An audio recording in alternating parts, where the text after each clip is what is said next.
com a sua história. E a gente falou um pouquinho disso no episódio do Desbloqueio da semana passada, né?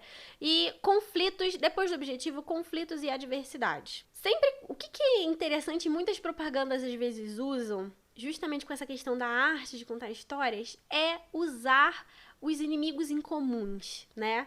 Por exemplo, a Coca-Cola, um tempo atrás, hoje também, mas muito fortemente, desde que entrou esse movimento, principalmente combate à homofobia e tal, ela trouxe muito forte essa questão da diversidade, vamos lutar contra o preconceito, viva a diversidade. Ela trouxe fortemente essa narrativa e ela criou um inimigo em comum.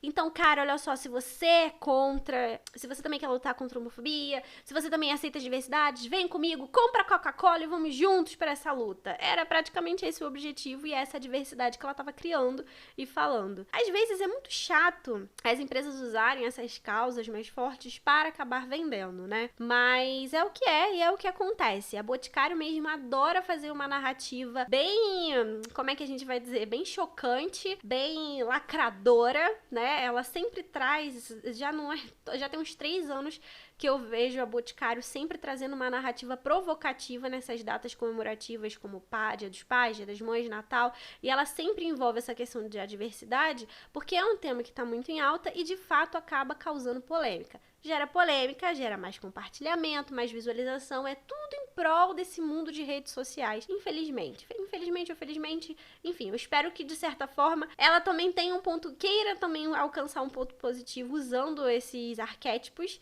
de personagens e não só querer vender, espero eu. Mas ela justamente vem cada vez mais forte com essa narrativa, justamente para causar essa conexão e esses inimigos em comuns, porque ela acaba agitando ali a comunidade, né? Tanto a comunidade pró quanto a comunidade contra aquela causa. E aquilo cria uma espécie de guerra social dentro das redes sociais e ela se coloca na posição dela como, olha só, eu tô a favor desse grupo e contra outro grupo, se você também quer mostrar sua mensagem no mundo, vem comigo, presenteia com o Boticário e você vai estar dizendo pro mundo que você também é a favor da minha causa. Esse elemento de dominação, de conflito, ele é muito importante para dentro das histórias, tanto até mesmo as marcas usam no storytelling, porque você acaba dando pro seu leitor, dando para a pessoa que está assistindo tudo aquilo dali do outro lado, um motivo para ficar do seu lado ou para ficar do lado do seu personagem, para ele querer lutar por aquela causa, para querer ficar com aquela história e defender aquela história até o final. Ele se sente inserido dentro daquela história justamente por ter conflitos parecidos, por acreditar em ideais e causas parecidas, por ter passado por situações ruins, quando há algum conflito, algum confronto muito intenso daquele seu personagem, similar, parecido, ele se coloca no lugar.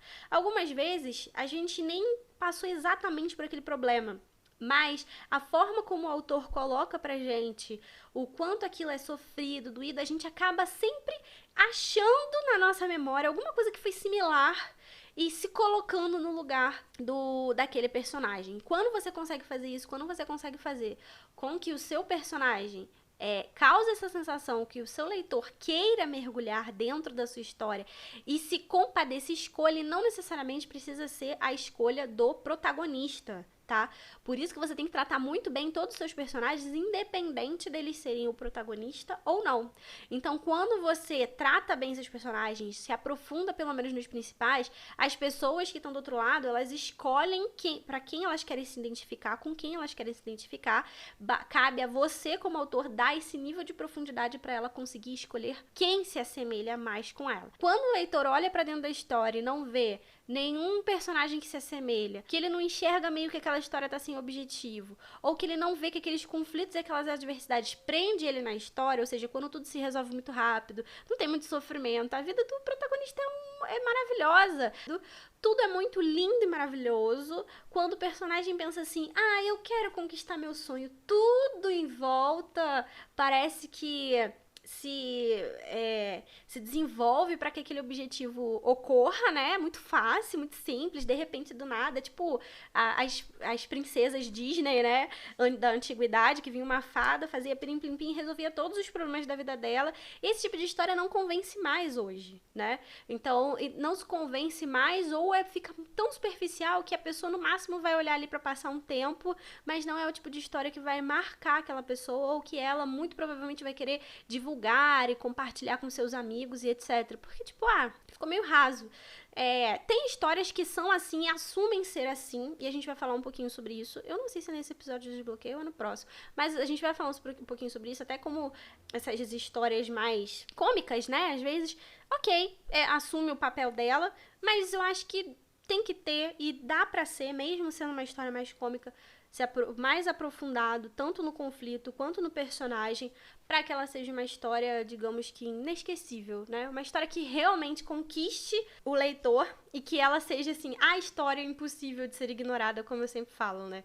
Que é, de fato, aquela história que a pessoa não consegue largar, a pessoa quer assistir, a pessoa ela vira a maior fã e consegue chamar outras pessoas para assistir a sua história, compartilha, quer que as outras pessoas saibam. Existem outros elementos que vai descobrindo, assim, ao longo